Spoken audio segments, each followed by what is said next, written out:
शनिदेव महाराज की। आज हम कुंभ राशि के जातकों के ऊपर जुलाई महीने में क्या प्रभाव पड़ेगा, कब लाभ मिलेगा, कब हानि के चांसेज हैं, कौन कौन से ग्रह क्या असर डाल रहे हैं, इस पर हम चर्चा करेंगे। आशा है कि इस वीडियो को पूरा देखकर कुंभ राशि के जातक अपने लिए महीने को बेहतर बनाने का कार्य कर लेंगे, हमें पूरी आशा है। कुंभ राशि में स्वयं राहु देव इस समय गोचर कर रहे हैं। राशि में राहु का गोचर अच्छा नहीं माना जाता। आपके साथ अचानक घटनाएं घटित हो सकती हैं। आपको अचानक ऐसा कोई निर्णय लेना पड़ सकता है कि उससे आपका नुकसान हो सकता है। होता है, आपने कभी देखा होगा कि बिना सोचे समझे एकाएक आप कोई ऐसा एक्शन ले लेते हैं, बाद में पश्चाताप भी करते हैं। परंतु कुंभ राशि के जातकों के लिए इस समय ऐसे आसार बन रहे हैं। तो हमारी सलाह है कि कोई भी निर्णय लेने के पहले आप बिल्कुल सोच विचार करें। आवेश में, क्रोध में कोई निर्णय ना लें। अपने शरीर को लेकर, अपने संबंधों को लेकर कुंभ राशि के जातक पूर्ण सतर्कता बनाए रखें। मांस मदिरा का सेवन बिल्कुल ना करें। नशा कोई करते हैं, कोशिश करें कि नशा से दूरी बनी रहे, तो जुलाई माह का गोचर आपका अच्छा जा सकता है। हालांकि घबराने की जरूरत नहीं है। अन्य ग्रहों का प्रभाव, उनकी दृष्टि कहीं न कहीं आपके लिए शुभता प्रदान करेगी। कैसे करेगी वो हम आपको आगे बताएंगे। कुंभ राशि के द्वितीय भाव में मीन राशि में शनि देव गोचर कर रहे हैं, जो आपके राशिस हैं। निश्चित रूप से यह एक बहुत अच्छी स्थिति है। राशिस का धन भाव में, पैतृक संपत्ति के भाव में गोचर हमेशा शुभ फल प्रदान करता है। आपकी पैतृक संपत्ति में वृद्धि होने के आसार दिख रहे हैं। इसी के साथ आपके संचित धन में भी वृद्धि होने के आसार दिख रहे हैं। कुल मिलाकर निश्चित रूप से धन के मामले में शनि देव का यह गोचर आपके लिए बहुत ही शुभ साबित होने जा रहा है। केवल एक ही समस्या है कि सारे कार्यों में थोड़ा थोड़ा समय लगेगा, या यूँ मान के चलिए कि कार्य विलंब से होगा, जो कि शनि देव के कारकत्व में है कि कार्य को विलंबित करना। बाकी यह गोचर आपके लिए शुभ रहेगा। द्वितीय भाव वाणी का भी भाव है, तो निश्चित रूप से आप अपने वाणी को लेकर संयमित रहें, तो आपके लिए अच्छा और बहुत ही अच्छा होगा। आपके चतुर्थ भाव में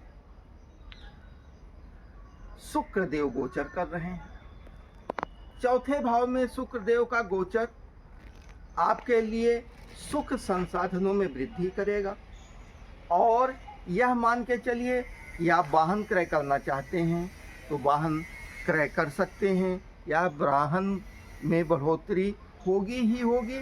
इसी के साथ भूमि और भवन का भी सुख आपको मिल सकता है। आपके माता के संबंध बेहतर हो सकते हैं। अगर वो बीमार हैं, उनके स्वास्थ्य में सुधार हो सकता है।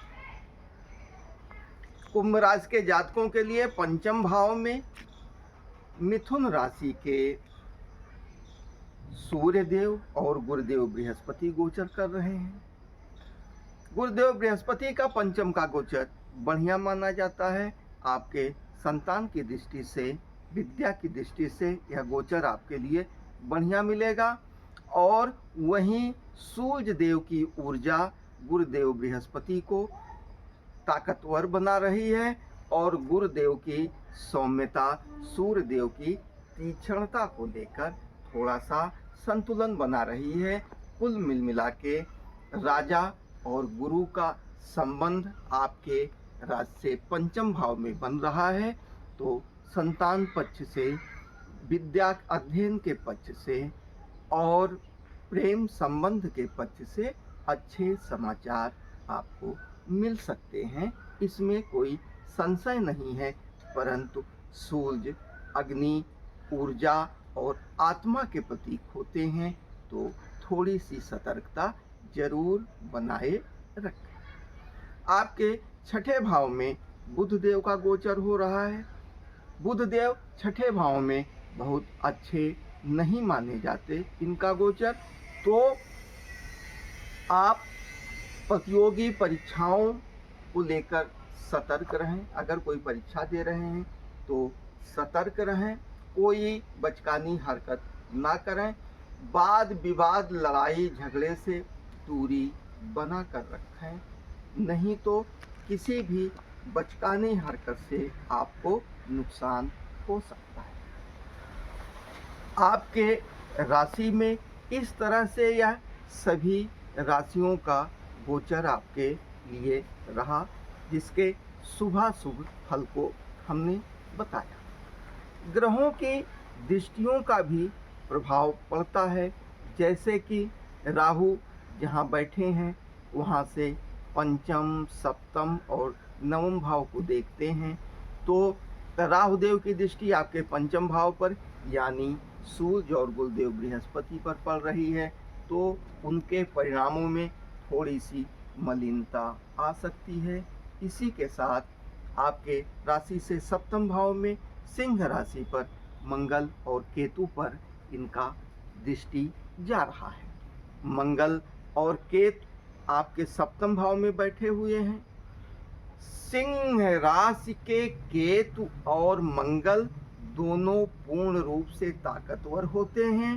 सप्तम भाव आपके जीवन साथी का भाव है, सप्तम भाव आपके व्यापार का भाव है, तो निश्चित रूप से मंगल और केतु दोनों से इस कारक तत्वों में बहुत अच्छे परिणाम की अपेक्षा नहीं की जा सकती।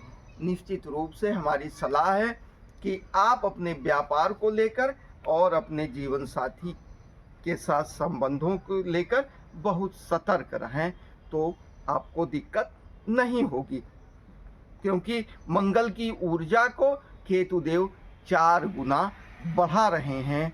बढ़ी हुई ऊर्जा कभी कभी लग्नेश के विपक्ष में होने से नकारात्मक परिणाम भी दे सकती है।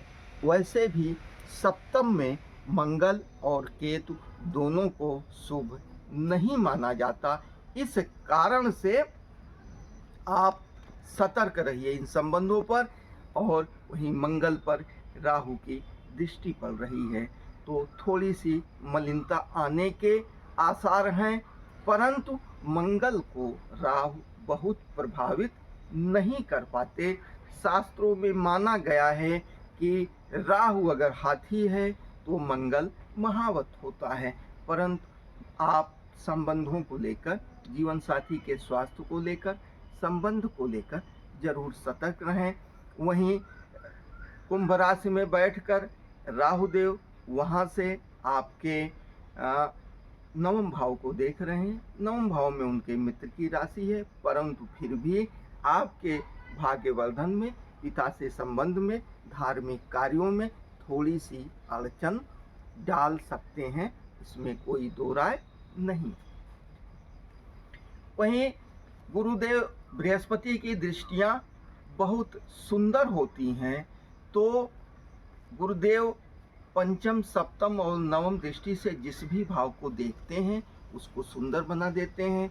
मिथुन राशि से पंचम दृष्टि वो भाग्य भाव पर डाल रहे हैं। कुंभ राशि के जातकों के लिए भाग्य में भाग्यवर्धन का कार्य गुरुदेव बृहस्पति करेंगे। वहीं वह मिथुन राशि से होकर आपके आय भाव में धनु राशि पर दृष्टि डाल रहे हैं, जो उनकी अपनी राशि है, तो निश्चित रूप से नियमित आय के साधनों में, बड़े भाई जैसे संबंधों में भी आपको गुरुदेव बृहस्पति की दृष्टि का लाभ मिलेगा। अच्छी चीज़ ये है कि वहाँ से बैठ के नवम दृष्टि वो आपकी राशि पर भी डाल रहे हैं, तो निश्चित रूप से कुछ नकारात्मक राहु के वहाँ मौजूद होने के बावजूद भी आपके शारीरिक स्थिति में थोड़ी सी सुधार होने की गुंजाइश गुरुदेव बृहस्पति की दृष्टि के कारण है।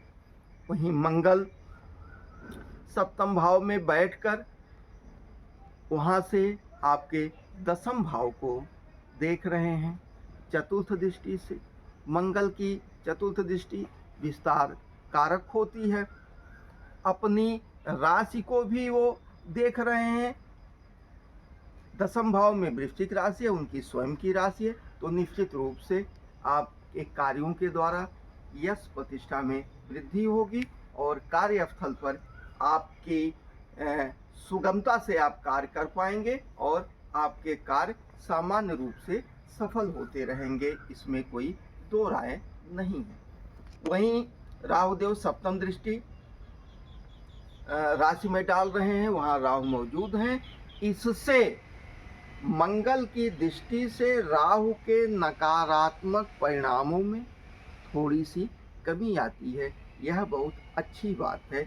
इसी के साथ उनकी अष्टम दृष्टि शनि देव के ऊपर पड़ रही है, द्वितीय भाव पर पड़ रही है, मीन राशि पर पड़ रही है।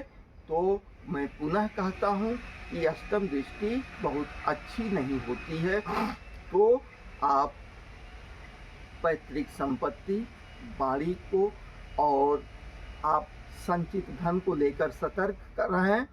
और निश्चित रूप से कोई भी व्यक्ति अगर आपसे उधार मांगता है तो आप उधार बिल्कुल ना दें, वह धन आपका डूब सकता है। इसी के साथ शनिदेव द्वितीय भाव में बैठकर आपके तीसरी दृष्टि से चतुर्थ भाव को देख रहे हैं, वहाँ पर शुक्र मौजूद है। चतुर्थ भाव माता वाहन भूमि भवन का भाव होता है, तो चतुर्थ भाव में दृष्टि है। दृष्टि विच्छेदनात्मक होती है, विच्छेदन कारक होती है। हालांकि वहाँ शुक्र मौजूद है, लेकिन शनि की दृष्टि से थोड़ी बहुत अड़चन आपके सुख साधन में आ सकती है, तो उनको लेकर सतर्क रहें। हालांकि चूंकि कुंभ राशि के राशि स्वयं शनिदेव हैं, चतुर्थ भाव में उनके मित्र शुक्रदेव के वृष राशि मौजूद है, तो और शुक्रदेव स्वयं वहाँ मौजूद है, तो इस कारण से नुकसान होने के चांसेस बहुत कम है। फिर भी आप सतर्कता बनाए रखें। द्वितीय भाव में बैठकर शनिदेव अष्टम भाव को देख रहे हैं, कन्या राशि को देख रहे हैं, तो निश्चित रूप से आप वाहन सावधानी से चलाएं। अगर कोई लंबे समय तक चलने वाली बीमारी से आप ग्रसित हैं तो उसका इलाज बहुत ढंग से करवाइए।